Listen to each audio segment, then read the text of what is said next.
people about my interest in mysticism, and when I am presumptuous enough to call myself a mystic, they look at me very nervously, and they all of a sudden expect me to start mind reading or to levitate or, to give them something about the future. What is the difference between psychic and mystic? Well, let's take the first general word of psychic as it's used in the medical world, the scientific world.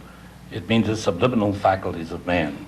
Your mental faculties, your imagination, your reason, and all those mental faculties as distinguished from your organic physical body.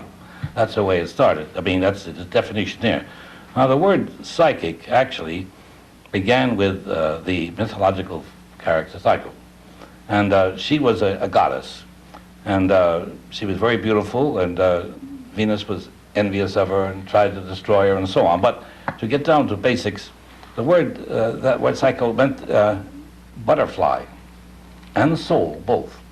And since the butterfly was first a caterpillar, confined, entombed within the caterpillar, and then finally the butterfly came out of the caterpillar in all of its brilliance and ascended upward into the sky.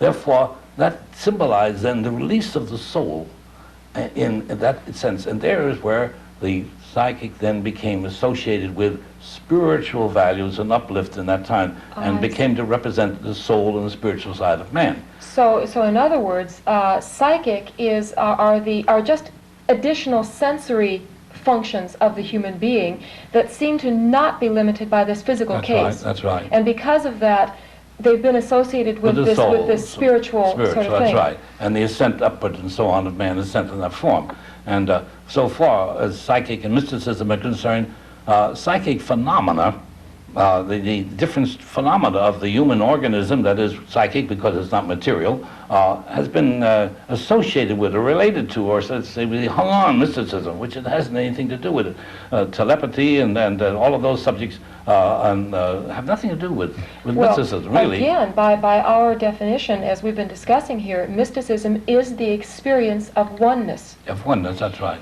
Whereas psychic phenomena is a sensory function.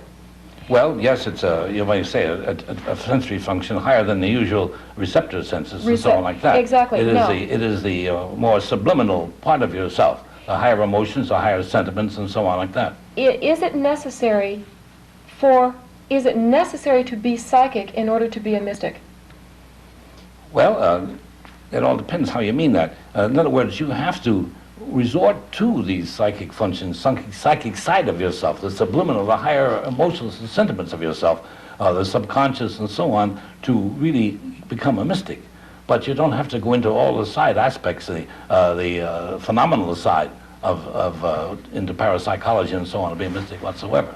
So in other words, just because someone is, for instance, a telepath or clairvoyant, does not necessarily mean they're mystical. No. I see. But it is necessary to develop this inner subjectivity in order to experience mysticism. That's it. When he goes in, if he's a mystic and concentrates on the use of his inner powers that way, the subjective aspect of himself and the higher sentiments and emotions of the psychic side of his being, naturally he will then experience side phenomena in connection with that, which would be called parapsychology. He'd be more responsive to other people. He'd be able to get thoughts of other people better. He'd be able to do a lot of things that he wasn't intentionally trying to do because of his mystical aspects. Now this